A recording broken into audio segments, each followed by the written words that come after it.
भर के प्रायोजक हैं होटल रॉयल रेजिडेंसी और फॉरेस्ट क्लब। साई प्रणाम, सिटी वन में आपका स्वागत है। आप देख रहे हैं दिन भर। मैं हूं पूजा वर्मा। आइए अब नजर डाल लेते हैं आज की सुर्खियों पर। सीडीओ ने दी जानकारी, कहा जनपद में मतदान प्रतिशत को बढ़ाने के लिए मतदाता जागरूकता रैली सहित अन्य कार्यक्रमों के माध्यम से किया जा रहा है जागरूक। फसलों में लगने वाली आग पर प्रभावी रोकथाम के लिए क्या करे उपाय, कैसे अग्निशमन विभाग करेगा आपकी मदद, सुने मुख्य अग्निशमन अधिकारी की बात। कैंट पुलिस ने गैंग बनाकर धोखाधड़ी करने वाले 2 व चोरी लूट करने वाले गिरोह के 4 अपराधियों के विरुद्ध गैंगस्टर एक्ट के तहत की कार्रवाई।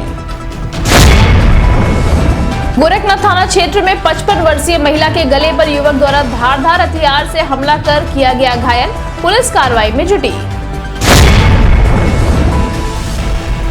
अग्निशमन विभाग द्वारा 14 से 20 अप्रैल तक मनाया जाएगा अग्निशमन सेवा सप्ताह। और बसपा से लोकसभा प्रत्याशी जावेद सिमनानी ने कहा, पूरी दमखम के साथ लड़ेंगे चुनाव। जनपद में लोकसभा सामान्य निर्वाचन चुनाव 2024 को लेकर जनपद के खजनी विधानसभा में मतदान 25 मई को व समस्त 8 अन्य विधानसभाओं में 1 जून को मतदान होना है। मतदान प्रतिशत को बढ़ाने को लेकर जिला प्रशासन द्वारा विभिन्न प्रकार के जागरूकता अभियान चलाए जा रहे हैं, जिसमें इंटर कॉलेज व डिग्री कॉलेज में पेंटिंग, डिबेट, रंगोली सहित अन्य प्रतियोगिताओं के माध्यम से जागरूक करने का कार्य किया जा रहा है। वहीं जनपद के समस्त विकास खंडों में मतदाता जागरूकता रैली भी निकाली जा रही है। वहीं ग्रामीण क्षेत्रों में बाहर कमाने गए लोगों को उनके मताधिकार का प्रयोग करने के लिए भी उन्हें प्रेरित किया जा रहा है। इस संबंध में सिटी वन संवाददाता से बात करते हुए सीडीओ संजय कुमार मीणा ने बताया। जैसा सभी को पता है कि लोकसभा सामान्य निर्वाचन 2024 की घोषणा ऑलरेडी हो चुकी है और जनपद गोरखपुर में जो हमारी खजनी विधानसभा है उसका मतदान 25 मई को और बाकी समस्त जो अन्य हमारी विधानसभा हैं 8 विधानसभा हैं उनका मतदान 1 जून को होना है। तो मतदान प्रतिशत को बढ़ाने के लिए और जो हमारे स्पेशली नए वोटर्स हैं उनको प्रेरित करने के लिए हम लोग तरह तरीके के कार्यक्रम यहाँ कर रहे हैं। उसमें जो ऑलरेडी चल रहे हैं हमारे, जैसे पेंटिंग कंपटीशन है, डिबेट कंपटीशन है, रंगोली प्रतियोगिता है, ये सब हम लोग जो हमारे इंटर कॉलेज हैं, डिग्री कॉलेज हैं उनमें करा रहे हैं। इसके अतिरिक्त हमारे हर विकास खंड में हम लोगों ने प्लान कर लिया था ऑलरेडी कि मतदाता जागरूकता रैली निकालेंगे। जनपद स्तर पर भी वो रैली निकाली जा चुकी है और 20 अप्रैल तक हमारे सारे जितने भी ब्लॉक्स हैं वो सारे कवर हो जाएंगे। इसके अतिरिक्त जो हमारे रिमोट एरियाज़ हैं, स्पेशली खजनी, चिल्लूपार, बांसगांव जो विधानसभा हैं, उसमें जनरली पिछले इलेक्शन में देखा गया कि मेल वोटर्स का जो परसेंटेज है, वोटिंग परसेंटेज, वो कम था, जिसकी वजह से ऑन एन एवरेज वहाँ का ओवरऑल परसेंटेज कम रहा, स्टेट एवरेज से नीचे रहा। तो उसको बढ़ाने के लिए हम लोगों ने ये प्रयास किया है कि इस बार सभी जो न्यूनतम 100 बूथ हैं जहाँ पे मतदान का प्रतिशत कम रहा है, उन सभी मेल वोटर्स को एक मतदाता राखी हम लोगों ने भेजी है और उन सभी से अपील की है कि वो लोग क्योंकि बाहर रहते हैं, उस टाइम पे कमाने के लिए बाहर चले जाते हैं तो मतदान नहीं कर पाते हैं, तो उनसे ये अपील की है कि जब भी आप लोग घर आएँ तो घर आने की प्लानिंग ऐसे करें कि आपका जिस दिन मतदान होना है उससे 1 या 2 दिन पहले हम घर आएँ और मतदान दिवस के दिन अपने मतदान का प्रयोग करने के बाद ही आप जहाँ पर भी आप जा रहे हैं आजीविका कमाने के लिए वहाँ पे जाएँ। तो ये सभी तरीके के प्रोग्राम चल रहे हैं और अभी आगे भी ये लोग सारे प्रोग्राम हम लोग कंटिन्यू करेंगे, जिसकी जानकारी हम लोग समय समय पर प्रोवाइड करते रहेंगे। अप्रैल माह में फसल की कटाई के दौरान आग लगने की घटना में एकाएक तेजी से वृद्धि हो जाती है। ऐसे में इस आग लगने की घटना पर किस तरह से प्रभावी रोकथाम व नियंत्रण किया जाए, इसको लेकर सिटी वन संवाददाता पंकज कुमार ने मुख्य अग्निशमन अधिकारी जयप्रकाश सिंह से बातचीत की, जिसमें मुख्य अग्निशमन अधिकारी ने बताया कि जनपद में आग से बचाव के लिए कैंपियरगंज, चिलवाताल, गोलघर, गीडा, खजनी, बांसगांव, चौरी चौरा, बड़हलगंज, गोला व गगहा में अग्निशमन विभाग के कर्मचारियों की तैनाती विशेष तौर पर की गई है। अग्निशमन विभाग द्वारा संसाधनों को पूरी तरीके से क्रियाशील रखा गया है। वहीं कर्मचारियों की छुट्टी भी विशेष परिस्थितियों में दी जा रही है। विभाग का पहला प्रयास रहता है कि घटनास्थल पर न्यूनतम समय में पहुंचकर घटना पर जल्द से जल्द काबू पाया जा सके। जनपद में फायर फाइटिंग के लिए 22 वाहन उपलब्ध हैं। आग जैसी घटना पर प्रभावी रोकथाम के लिए जन सहभागिता भी बेहद जरूरी होती है। घटना पर तत्काल अग्निशमन विभाग से संपर्क कर स्थानीय पुलिस को भी घटना की सूचना दें। एक समय में ही विशेषकर 15 से 20 दिन जब कटाई मड़ाई होता है तो अग्निकांडों की संख्या में कई गुना वृद्धि हो जाती है। वर्तमान में गोरखपुर में फसल की सुरक्षा हेतु कैंपियरगंज, चिलुआताल, गोलघर, गीडा, खजनी, बांसगांव, चौरी चौरा, बड़हलगंज, गोला और गगहा इतनी जगह हमारे फायर के वाहनों का और कर्मचारियों का डिप्लॉयमेंट किया गया है। जो भी संसाधन है सबको एक्टिव रखा गया है। कर्मचारियों की छुट्टी बहुत विशेष परिस्थिति में ही अल्पावधि की एक दिन की दी जाती है। प्रयास यही होता है कि न्यूनतम समय में घटनास्थल पर पहुंचकर आग को प्रभावी ढंग से नियंत्रित कर सकें। सर कितनी गाड़ियां हैं गीडा और यमुना? जनपद में कुल फायर फाइटिंग के लिए 22 हमारे पास वाहन हैं। इसमें 4 वाहन जो हैं वो 400 लीटर के हैं और शेष जो 18 वाहन हैं वो हमारे 2000 से लेकर के 10,000 की कैपेसिटी के हैं। सर गोरखपुर काफ़ी भीड़ भाड़ शहर है, गलियाँ भी हैं, उसमें जाने के लिए क्या? गोरखपुर सिटी का जो भी टर्नआउट होता है तो हम एक बड़ी गाड़ी के साथ एक छोटी हमारी जो 400 लीटर की है उसको भी हम भेजते हैं, क्योंकि कुछ मोहल्ले ऐसे हैं जहाँ पे बड़ी गाड़ी हमारी नहीं पहुँच पाती, तो हम छोटी गाड़ी वहाँ पहुँच जाती है। और छोटी गाड़ी में चूँकि 400 लीटर ही पानी होता है तो पानी की आपूर्ति के लिए हम वैकल्पिक में एक गाड़ी अपनी बड़ी गाड़ी साथ में रखते हैं। सर क्या अपील करना चाहेंगे? मैं सम्रांत जनता से अनुरोध करूँगा कि फसल की जब भी आग लगे, फसल की आग को अग्निशमन विभाग के हवाले ना छोड़ा जाए। जब तक इसमें हमें आम जनता का सहयोग नहीं प्राप्त होगा तब तक फसल की आग को बुझाना बहुत ही कठिन होगा। जो फायर फाइटिंग का सिद्धांत है, स्पेशली जो फसल की और जंगल की, ये पीट के ही बुझाए जाते हैं। हमारे पास इतने हाईटेक संसाधन, हेलीकॉप्टर या जहाज इस तरह का पैटर्न नहीं है कि हम वहाँ पे पानी की वर्षा कर सकें। हमारा फायर टेंडर गोलघर से आप कल्पना कीजिए अगर निकलता है तो सराउंडिंग 7-8 किलोमीटर शहर को पार करने के बाद ट्रैफिक रूल को फॉलो करते हुए फिर घटनास्थल पे पहुँचता है। तो ऐसे में लोगों को स्वयं लड़ना होगा। हम जितना हमारे संसाधन हैं हम पूरा सहयोग देंगे। सबसे बड़ी समस्या ये आती है फसल की आग में कि आग बुझाने का जो मेथड है, लोगों की ये अपेक्षा होती है कि फायर ब्रिगेड आ गई तो वो आग बुझा देगी। वो निष्क्रिय हो जाते हैं या सुस्त पड़ जाते हैं कभी कभी, हमेशा नहीं। जबकि इसमें हम केवल एक टैंकर में 5,000, 4,000, 6,000 लीटर पानी लेकर पहुंचते हैं। खेत का लोकेशन ऐसा होता है कि जहाँ कई मेड़ पड़ते हैं, मुख्य सड़क से रास्ते कच्चे होते हैं। एक खेत से दूसरे खेत में जाना, तीसरे खेत में जाना, चौथे खेत में जाना, तब हम दुर्घटना स्थल तक पहुंचते हैं। बड़ी गाड़ी को वहां तक भेजना बहुत चुनौतीपूर्ण होता है। तो फसल की आग में जहां फसल लगी हो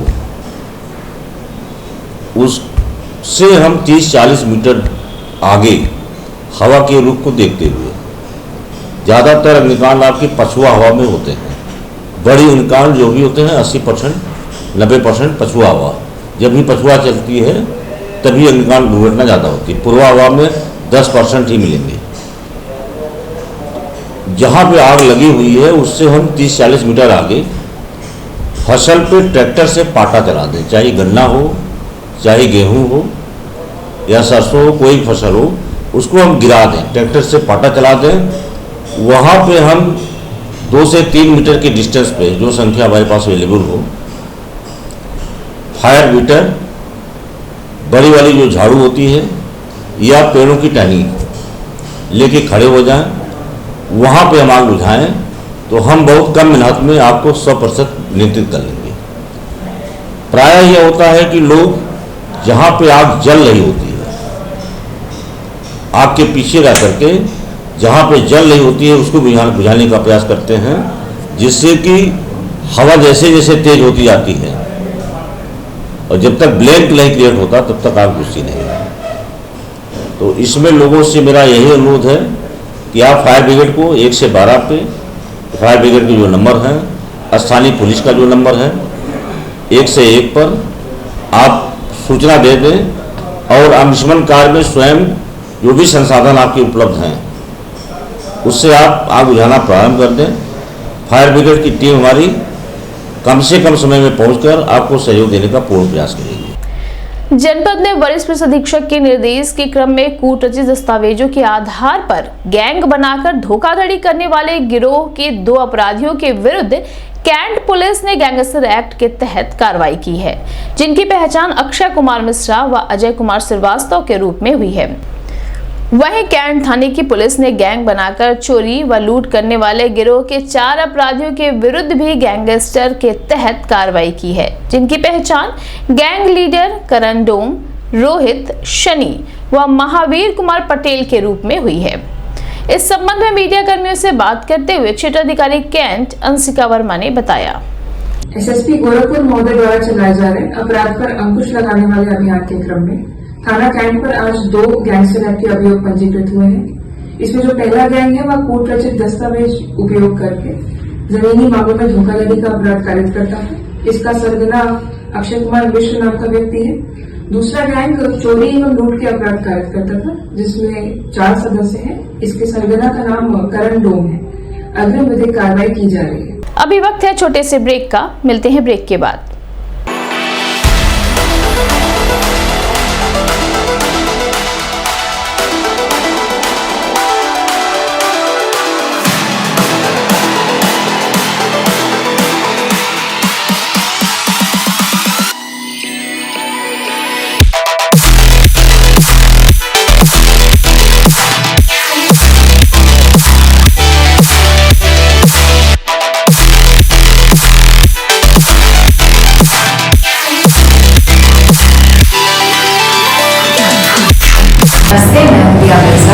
आप देख रहे हैं गोरखपुर का नंबर 1 चैनल सिटी 1। आप देख रहे हैं गोरखपुर का नंबर 1 चैनल सिटी 1। हाय, मैं ईशान और आप देख रहे हैं गोरखपुर का नंबर 1 चैनल सिटी 1। आप देख रहे हैं गोरखपुर का नंबर 1 चैनल सिटी 1। मैं हूं दिव्या दत्त। हेलो गाइस, मैं दिलजीत दोसांझ। आप देख रहे हैं सिटी 1 गोरखपुर का नंबर 1 चैनल। हेलो एवरीबॉडी, मैं हूं कृष्णा अभिषेक और आप देख रहे हैं गोरखपुर का number 1 channel city 1। Hi, I'm Manmeet. Hi, I'm Hamid with Hamid Bros. और आप देख रहे हैं गोरखपुर का number 1 channel city 1 channel.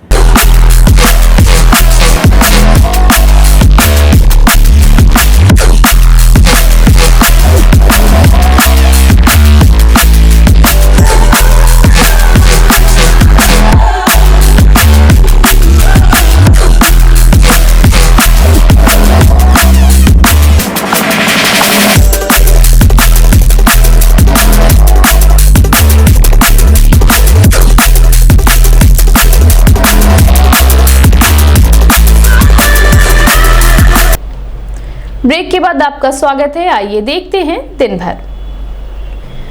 Gorakhnath थाना क्षेत्र के हुमायूंपुर उत्तरी में एक 55 वर्षीय महिला के गले पर धारदार हथियार से हमला कर उसे गंभीर रूप से घायल कर दिया गया। घटना की सूचना मिलते ही मौके पर पहुंची पुलिस ने घायल महिला को जिला चिकित्सालय भिजवाया। वहीं जांच के दौरान पता चला कि उक्त घायल महिला के वहां आरोपी विगत कई वर्षों पहले कार्य कर चुका है और उसके द्वारा इस घटना को कार्य किया गया है।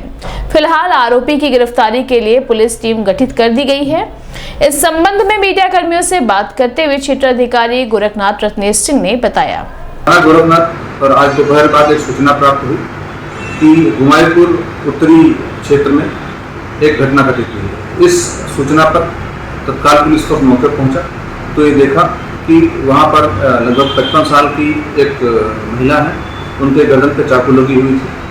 प्रथम दृष्टया ये ज्ञात हुआ है कि उन्हीं के यहाँ पूर्व में लगभग 10 साल पहले एक लड़का काम करता था, उसके द्वारा ही ये घटना कारित की गई है। इस संबंध में परिजनों की तहरीर के आधार पर अभियोग पंजीकृत कर लिया गया है। जल्द ही अभियुक्त की गिरफ्तारी के लिए टीमों का गठन कर दिया गया है। जल्द ही इसकी गिरफ्तारी की जाएगी, अन्य विधिक कार्रवाई की जाएगी। 14 से 20 अप्रैल तक अग्निशमन विभाग द्वारा अग्निशमन सेवा सप्ताह का आयोजन किया जाता है, जिसमें जागरूकता, मॉक ड्रिल और फायर सर्विस के कार्यों को लेकर विस्तार पूर्वक जानकारी मुहैया कराई जाती है। बता दें कि 14 अप्रैल 1944 को मुंबई के एक यार्ड में मालवाहक जहाज में आग लगने की सूचना पर बॉम्बे फायर सर्विस के 3 स्टेशनों से अग्निशमन के कर्मचारियों ने आग बुझाने का वार्षिक प्रयास किया। इस दौरान जहाज में विस्फोट हो जाने से 71 अग्निशमन कर्मचारी शहीद हो गए थे। उनके सम्मान में भारत सरकार द्वारा 14 से 20 अप्रैल तक अग्निशमन सेवा सप्ताह मनाया जाता है। इस संबंध में सिटी वन संवाददाता से बात करते हुए मुख्य अग्निशमन अधिकारी जयप्रकाश सिंह ने बताया। 14 अप्रैल 1944 को बॉम्बे के एक डकयार्ड में मालवाहक वाहन में आग लग गई थी, जिस जहाज में भारी मात्रा में 1400 टन बारूद, कपास और गोल्ड और तमाम सामान रखे हुए थे। शाम 4:30 बजे के लगभग अग्निकांड की घटना की सूचना मिलती है। बॉम्बे फायर सर्विस के 3 फायर स्टेशनों से जो भी फायर की टीम थी फायर फाइटिंग के लिए वहाँ पे गई, ये जानते हुए भी कि बहुत हैजार्डस है, फुल्ली रिस्की है, लेकिन उन्होंने अपने कर्तव्य को पहले मानते हुए जान की बाजी लगा करके अग्निशमन कार्य प्रारंभ किया। यद्यपि अग्निशमन कार्य के दौरान ही जहाज में विस्फोट हुआ और उसमें फायर सर्विस के 71 जवान शहीद हुए। इस अग्निकांड में लगभग 8 से अधिक व्यक्तियों की मृत्यु हुई कुल। तो इन्हीं जवानों के सम्मान में भारत सरकार द्वारा प्रत्येक वर्ष 14 अप्रैल से 20 अप्रैल तक अग्निशमन सेवा सप्ताह का आयोजन किया जाता है, जिस समय भारत सरकार के गृह मंत्रालय के निर्देशानुसार अवेयरनेस के कार्यक्रम, मॉक ड्रिल के कार्यक्रम और फायर सेफ्टी से लोगों को जागरूक करने के बारे में एक फायर ब्रिगेड द्वारा अभियान के रूप में कार्यक्रम संपादित किए जाते हैं। लोकसभा चुनाव को लेकर बहुजन समाज पार्टी ने गोरखपुर लोकसभा सदर सीट से बसपा कार्यकर्ता जावेद सिमनानी को प्रत्याशी बनाया है। मीडिया कर्मियों से बात करते हुए बसपा प्रत्याशी जावेद सिमनानी ने बताया कि बहुजन समाज पार्टी की राष्ट्रीय अध्यक्ष व पूर्व मुख्यमंत्री बहन कुमारी मायावती का आभार व्यक्त करता हूं। पूरी ताकत के साथ लोकसभा चुनाव में अपनी भागीदारी सुनिश्चित करूंगा। वहीं पार्टी के कार्यकर्ताओं एवं पदाधिकारियों द्वारा दिए गए दिशा निर्देशों का भी पूरी गंभीरता के साथ पालन करूंगा। चुनौती का कोई तो विषय नहीं है, कोई बहुत बड़ी चुनौती नहीं, क्योंकि हम लोग बहुजन समाज पार्टी के कैंडिडेट हैं और पूरी दमखम के साथ हम इस चुनाव मैदान में अपने बहुजन समाज पार्टी के सभी कार्यकर्ताओं के साथ मैदान में उतरेंगे और आप लोगों का, जनता का आशीर्वाद रहेगा। बहुत लंबे अंतर से जीत के माननीय बहन जी को हम लोग प्रधानमंत्री बनाने के लिए इस गोरखपुर सदर लोकसभा की सीट पे बहुत लंबे अंतर से संसदीय सीट जीतकर माननीय बहन जी को के विश्वास पे खड़े उतरेंगे। बहुजन समाज पार्टी का जो मुद्दा है, जो आदरणीय हमारी बहन जी, बहन कुमारी मायावती जी का जो मुद्दा है, वही मुद्दा हमारा भी है राष्ट्रीय स्तर पर। और लोकल स्तर पर हमारा मुद्दा है कि सदर लोकसभा में जो व्यावसायिक स्थल है, जो व्यापार का स्थल है हमारे वहाँ, उन सभी स्थलों पे जाम ग्रस्त है, सब जाम है, व्यापारी हमारे परेशान हैं, बेहाल हैं। हम गोरखपुर को जाम मुक्त कराने के मुद्दे पर चुनाव लड़ेंगे। हमारी पहली प्राथमिकता चुनाव जीतने के बाद यही होगी कि गोरखपुर के व्यापारिक स्थल को जाम मुक्त कराया जाए। जल जमाव की समस्या है, जो जाम की समस्या मैंने पहले ही बताया, मेरी पहली प्राथमिकता जल जमाव की समस्या और जाम की समस्या से निजात दिलाना यहाँ के जनता को, ये मेरी तो पहली प्राथमिकता ही पहले ही मैंने बता दिया था। दिन भर में बस इतना ही। आइए नजर डाल लेते हैं आज की सुर्खियों पर। सीडीओ ने दी जानकारी। कहा, जनपद में मतदान प्रतिशत को बढ़ाने के लिए मतदाता जागरूकता रैली सहित अन्य कार्यक्रमों के माध्यम से किया जा रहा है जागरूक। फसलों में लगने वाली आग पर प्रभावी रोकथाम के लिए क्या करे उपाय, कैसे अग्निशमन विभाग करेगा आपकी मदद, सुने मुख्य अग्निशमन अधिकारी की बात। कैंट पुलिस ने गैंग बनाकर धोखाधड़ी करने वाले 2 व चोरी लूट करने वाले गिरोह के 4 अपराधियों के विरुद्ध गैंगस्टर एक्ट के तहत की कार्रवाई। गोरखनाथ थाना क्षेत्र में 55 वर्षीय महिला के गले पर युवक द्वारा धारदार हथियार से हमला कर किया गया घायल, पुलिस कार्रवाई में जुटी। अग्निशमन विभाग द्वारा 14 से 20 अप्रैल तक मनाया जाएगा अग्निशमन सेवा सप्ताह। और बसपा से लोकसभा प्रत्याशी जावेद सिमनानी ने कहा, पूरी दमखम के साथ लड़ेंगे चुनाव। अगले अंक में आपसे फिर मुलाकात होगी। साईं प्रणाम।